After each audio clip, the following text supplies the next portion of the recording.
Welcome to the Coast to Coast podcast, brought to you by Play Picks and the Lines. Coming to you from the West Coast, Josh Lander, joined by my guy Nate Weitzer on the East Coast.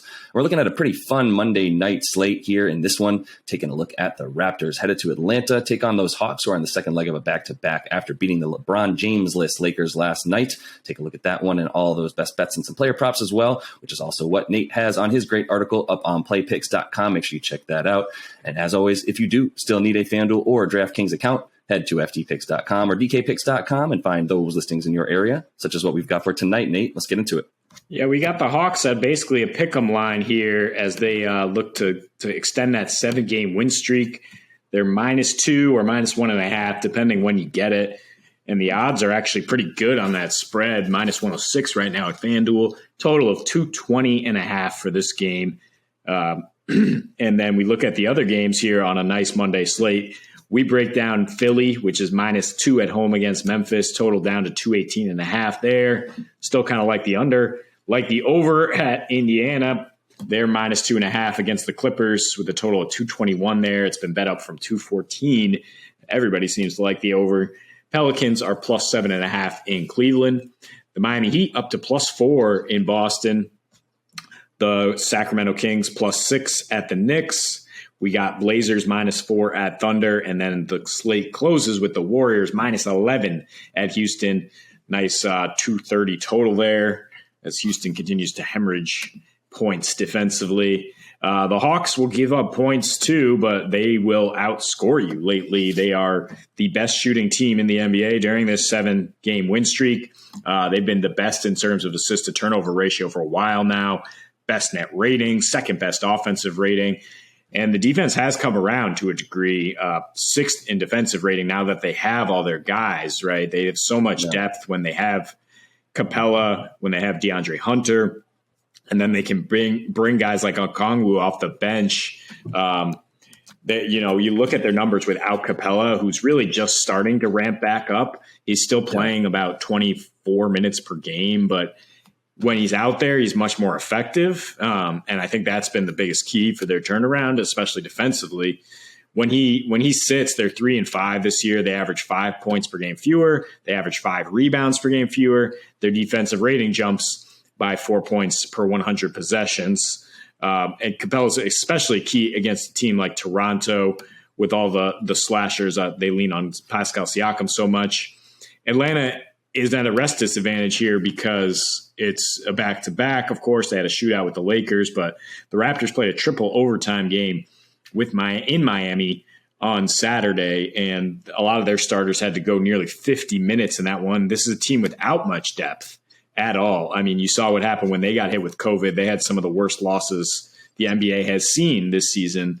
And Toronto, on the third road game in a row, whereas Atlanta's played 10 of their last 11 at home. And then they're off until Thursday when they host the Suns. So while they are at a bit of a disadvantage, I think it's kind of a spot where they know that they can expend the energy and just get ready for that one. You have to lean over a little bit when it comes to Atlanta right now because they're just not missing at all. Yeah. The over has hit in 4 of the last 5 meetings between these teams.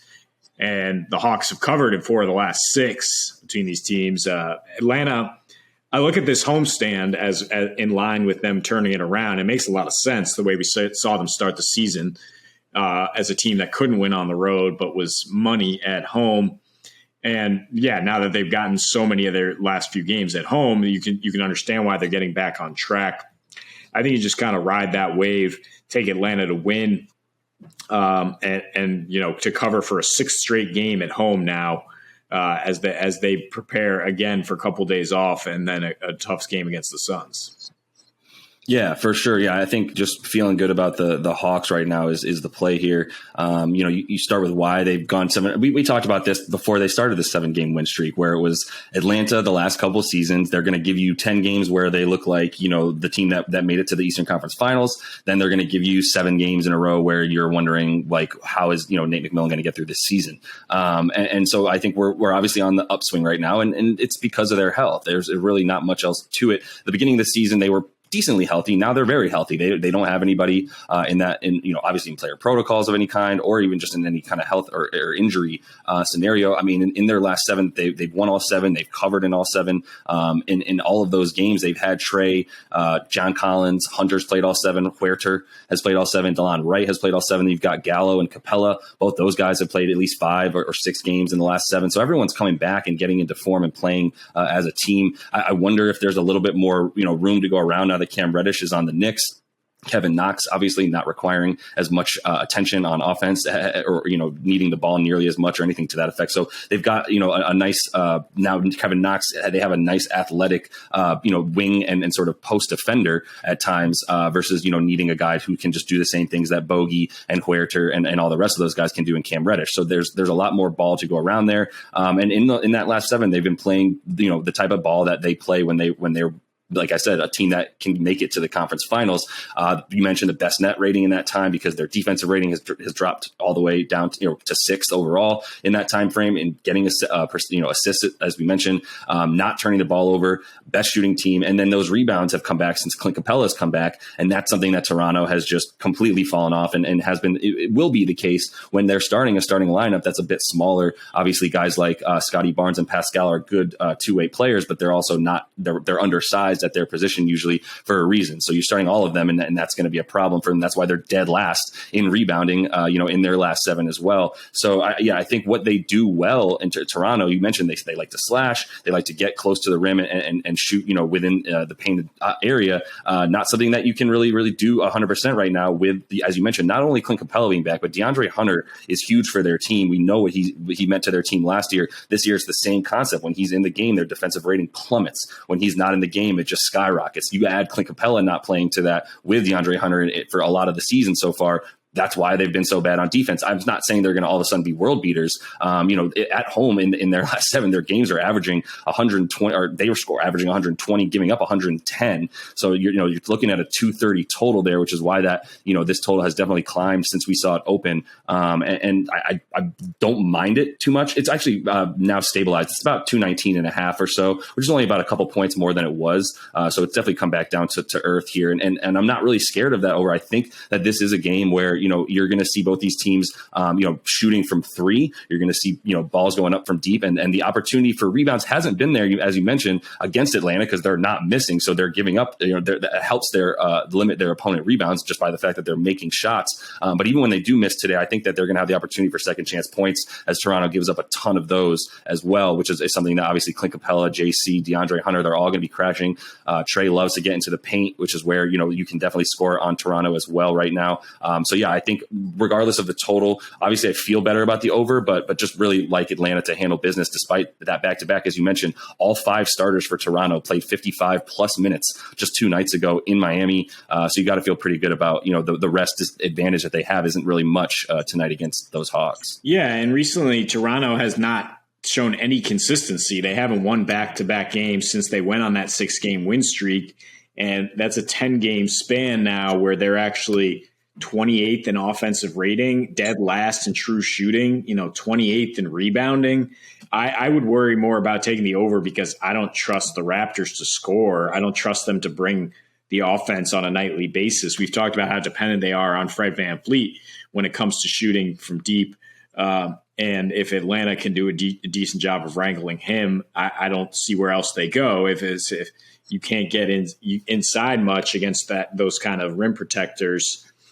It's certainly possible that they get into one of these shootouts, as we saw with Charlotte. They went over, but they've gone under now in 8 of their last 11, since they were on that kind of wild pace streak. And in that 10-game span, they're 29th in pace. Only the Knicks are playing slower. So if they're going to try to dictate that at all because they're going to be a little tired, I would have some concerns about the over. Still, yeah, I think it's Atlanta that's just plays into our hands when we're talking about Atlanta winning because you got to score with this team. Even if you get in the 120s, that they can still outscore you as they've shown. And I just think there's too much depth. They're too hot right now for them to slip here in their first meeting with Toronto this season. I think they definitely get the win. I mean, this is a team that still needs to claw back into the play-in tournament. at the moment. So they'll have plenty of motivation. They're not going to be taking any nights off. Whereas Toronto, we're not really sure what the franchise is doing right now. Of course, trying to win games, but do they even want to be in the play-in tournament? Do they want to be in the lottery? It's a different situation in terms of priorities. Whereas Atlanta, they're trying to at least not embarrassingly miss the playoffs after going to the Eastern Conference Finals.